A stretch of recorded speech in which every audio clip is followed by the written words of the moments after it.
ये है Pearl Harbor, जो कभी अमेरिकन मिलिट्री का एक बेस हुआ करता था।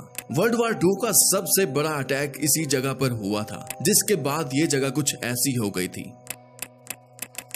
ये बात है 7 दिसंबर 1941 की, जहां सर्दी की एक ठंडी सुबह का आगाज हो चुका था। शायद ये हिस्ट्री का वो दिन था जहां यूएस नेवी बेस पर एक बहुत बड़ी आफत गिरने वाली थी। इस आफत में अमेरिका के 1400 मिलिट्री ऑफिसर की जान जाने वाली थी, लेकिन बदकिस्मती से वहां पर किसी को भी इस चीज का अंदाजा नहीं होता। उस दिन सूरज निकलता है जहां एक अफ्रीकन बावर्ची, जिसका नाम डोरस मेलर होता है, ये अपने सभी ऑफिसर्स को नाश्ता सर्व करता है और फिर वहां से फ्री होकर लॉन्ड्री कलेक्शन के काम पर लग जाता है। ठीक 7:57 पर इसको एक सायरन सुनाई देता है। वो सायरन जो शायद कोई भी ऑफिसर अपनी सर्विस में सुनना पसंद नहीं करेगा, क्योंकि इसका साफ साफ मतलब होता है कि मौत बहुत करीब आ चुकी है। डोरस फौरन शिप के टॉप पर जाता है और ये देखकर हैरान रह जाता है, पूरा आसमान जापानीज बम्बर एयरक्राफ्ट से भरा हुआ है। करीब 414 जापानीज बम्बर एयरक्राफ्ट अपने साथ इनकी मौत का सामान लिए तेजी से बढ़ रहे होते हैं। इससे पहले कि अमेरिकन इनके हमले को रोकने के लिए तैयार होता, पलक चपकते ही जैसे अमेरिकन नेवी बेस पर कोई क़यामत टूट पड़ी थी, क्योंकि उस वक्त जापानीज एयरक्राफ्ट चुन चुनकर अमेरिकन शिप्स को तबाह करना शुरू कर देते हैं। ये हमला यूएस के इसी पर्ल हार्बर बेस पर किया जा रहा होता है और आज हम जानेंगे कि जापान ने अमेरिका जैसे मुल्क पर हमला करने की आखिर इतनी बड़ी हिम्मत क्यों की थी, और उस वक्त अमेरिका ने आखिर डोरस मेलर नामी एक बावर्ची को सबसे बड़ा अवार्ड क्यों दिया था, और अमेरिका ने इस हमले के बदले जापान को ऐसा कौन सा सरप्राइज दिया था जिसमें जापान ने खुद को अमेरिका के आगे सरेंडर कर दिया था। आंसू टीवी की एक और वीडियो में आप सबका खुशामदीद। अगर आप आंसू टीवी की वीडियो पहली दफा देख रहे हैं तो चैनल को भी सब्सक्राइब कर लें। इस कहानी की शुरुआत 1941 में होती है, जब वर्ल्ड वार 2 में अमेरिका ने चाइना को बचाने के लिए अपना सब कुछ दांव पर लगा रखा था। वही चाइना जिसके खिलाफ आज 2023 में अमेरिका खुलकर बात करता है। हुआ कुछ यूं था कि वर्ल्ड वॉर 2 को स्टार्ट हुए 3 साल गुजर गए थे, जहां एक साइड पर जर्मनी और इटली थे, जबकि दूसरी साइड पर ब्रिटेन, नीदरलैंड और फ्रांस मौजूद थे। इस जंग में अमेरिका का कोई भी पार्ट नहीं था। अमेरिका पूरी तरह से न्यूट्रल था, क्योंकि वर्ल्ड वॉर 1 में हुए नुकसान की वजह से अमेरिका खुद को यूरोप और एशिया में होने वाली जंग से बिल्कुल अलग रखना चाहता था।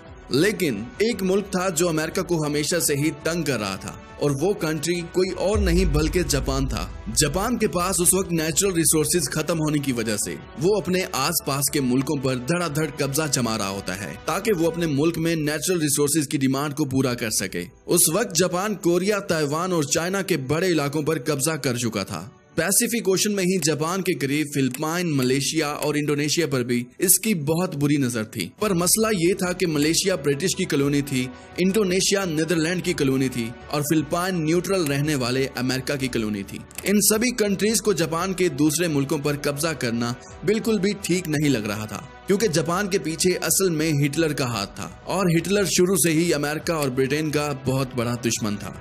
जापान की यही हरकतें देखकर जुलाई 1941 में अमेरिका ने जापान को ऑयल देना बंद कर दिया। जापान के पास खुद का ऑयल नहीं था, बल्कि उसकी डिमांड का 80% ऑयल वो अमेरिका से इंपोर्ट करता था। अमेरिका ने उसके सामने ऐसी कंडीशन रखी कि पहले उसको चाइना में अपना कब्जा छोड़ना पड़ेगा, फिर कहीं जाकर उसको ऑयल दिया जाएगा। जापान के लिए ये एक बहुत बड़ा फैसला था। एक तरफ अगर वो चाइना से अपना कब्जा छुड़ा देता तो पूरी दुनिया ये समझती उसने हिटलर की सपोर्ट के बावजूद भी अमेरिका के सामने अपने घुटने टेक दिए हैं, और दूसरी तरफ ऑयल था जिसके बगैर जापान का रोब वैसे ही कमजोर होता दिखाई दे रहा था। इसलिए जापान ने यह फैसला किया कि वो चाइना से अपने फौजी वापस नहीं बुलवाएगा, और ये फैसला भी चाइना का नहीं था, बल्कि इसके पीछे भी हिटलर का ही हाथ था। बल्कि हिटलर ने जापान को अपने नेचुरल रिसोर्सेज पूरा करने के लिए इंडोनेशिया पर हमला करने का बोला, लेकिन ये काम जितना बोलने में आसान लग रहा था उतना आसान था नहीं, क्योंकि उस वक्त इंडोनेशिया नीदरलैंड की कॉलोनी थी। वहां तक पहुंचने के लिए ये जरूरी था कि वो पहले फिलिपाइन पर कब्जा करें, जो उस वक्त अमेरिका की एक कॉलोनी थी। जापान को अच्छी तरह ये भी पता था कि अगर वो फिलिपाइन पर हमला करता है तो उसका जवाबी हमला पैसिफिक ओशन में मौजूद America naval base Pearl Harbor से ही किया जाएगा, जिसमें जापान को काफी नुकसान भी उठाना पड़ सकता है। बट जापान के पास अब ऑयल रिसोर्सेज तेजी से खत्म हो रहे थे, इसलिए उनके पास अब हमला करने के अलावा दूसरा कोई भी ऑप्शन नहीं था।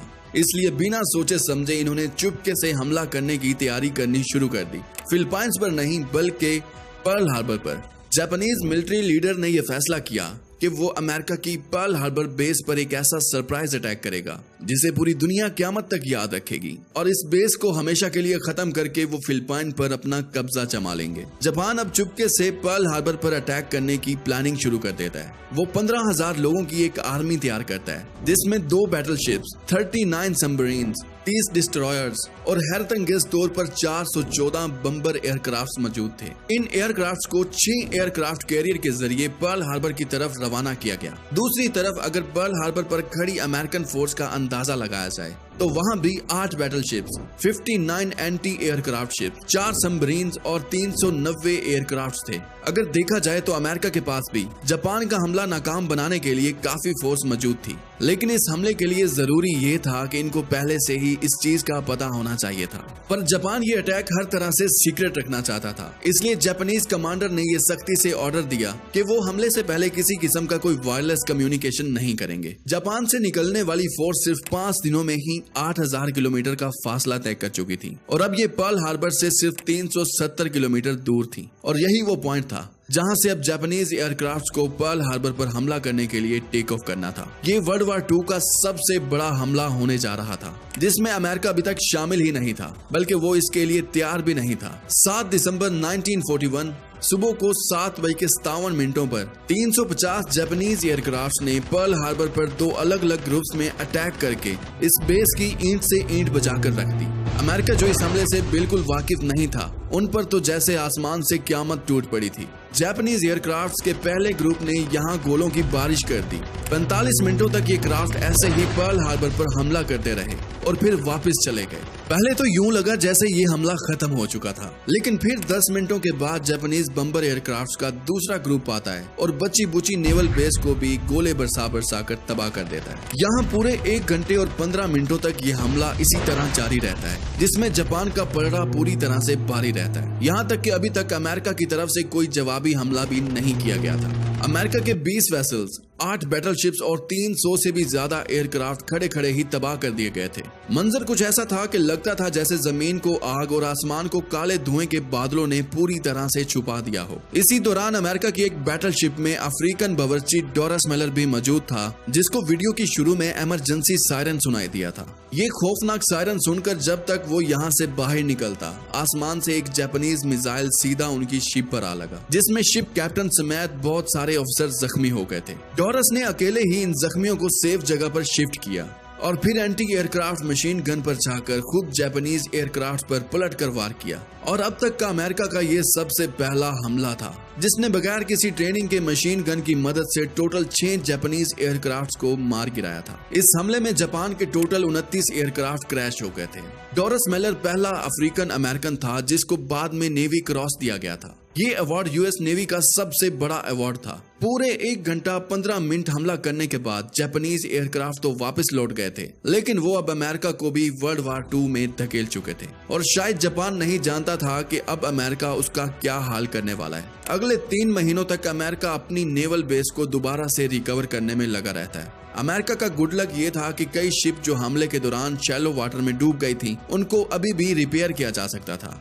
उसके बाद अमेरिका ने जापान पर वैसे ही हमला किया जैसे उन्होंने पर्ल हार्बर बेस पर किया था। अप्रैल 1942 में अमेरिका ने जापान के कैपिटल टोक्यो पर बम्बों की बरसात कर दी थी। ये अमेरिका का वर्ल्ड वार 2 में किया जाने वाला पहला हमला था, जिसके बाद अमेरिका ने बस नहीं की। अगले 4 सालों तक अमेरिका और जापान का शदीद वार चलता रहा, जिसमें अब अमेरिका का पलड़ा भारी हो चुका था। जापान इस जंग में बहुत ज्यादा कमजोर दिखाई दे रहा था। हर रोज जापान के सैकड़ों फौजी उसके सामने ही मरते थे, मगर वो फिर भी अमेरिका के सामने खुद को सरेंडर नहीं कर रहा था। आखिरकार अगस्त 1940 में अमेरिका ने जापान पर अपने 2 आखिरी हमले करके जापान का हमेशा के लिए नक्शा ही बदल दिया। 6 अगस्त 1940 को सुबह के 8 बजे जापान के हिरोशिमा शहर के ऊपर एक American Boeing B-29 super fortress aircraft दिखाई दिया। इस क्राफ्ट के अंदर 4400 किलो वजनी लिटिल बॉय नामी एक न्यूक्लियर बम मौजूद था और यही बम जापान के कैपिटल शहर हिरोशिमा के ऊपर गिराया गया। एग्जैक्ट 45 सेकंड के बाद जापान में एक जोरदार धमाका होता है और सब कुछ ही सेकंड में भाप बनकर उड़ जाता है। उसके बाद एक फायरबॉल जमीन से आसमान की तरफ बढ़ता है जिसने जमीन का टेम्परेचर 5000 डिग्री सेल्सियस तक पहुंचा दिया था। जापानीज मिलिट्री लीडर के जैसे पांव तले जमीन खिसक गई थी। अभी वो कुछ और सोचता कि इसी हमले के 3 दिनों बाद 9 अगस्त को अमेरिका ने जापान के शहर नागासाकी पर भी न्यूक्लियर बम गिरा दिया। ये बम मार्क 3 बम था जिसका नाम फैटमैन था। 4670 किलो बारूद से भरा हुआ ये बम नागासाकी की जमीन को छूते ही आसपास के 50 किलोमीटर के इलाकों को सफाई हस्ती से मिटा देता है। ये वो 2 न्यूक्लियर बम थे जो पहली दफा इंसानों पर इस्तेमाल किए गए थे। एक अंदाजे के मुताबिक हिरोशिमा और नागासाकी के हमलों में 2,60,000 के करीब लोग मारे गए थे। इस हमले के चंद ही घंटों बाद जापान ने अमेरिका के सामने खुद को सरेंडर कर दिया था क्योंकि अब वो अपने मुल्क में और तबाही जरा भी बर्दाश्त नहीं कर सकता था। और उसके साथ ही जापान और अमेरिका का वर्ल्ड वॉर भी खत्म हो गया और इसी के साथ ये वीडियो भी खत्म हो गई। उम्मीद करता हूँ आस्ट्रो टीवी की ये वीडियो भी आप भरपूर लाइक और शेयर करेंगे। आज के लिए इतना ही, मिलते हैं बहुत जल्द। अल्लाह हाफिज।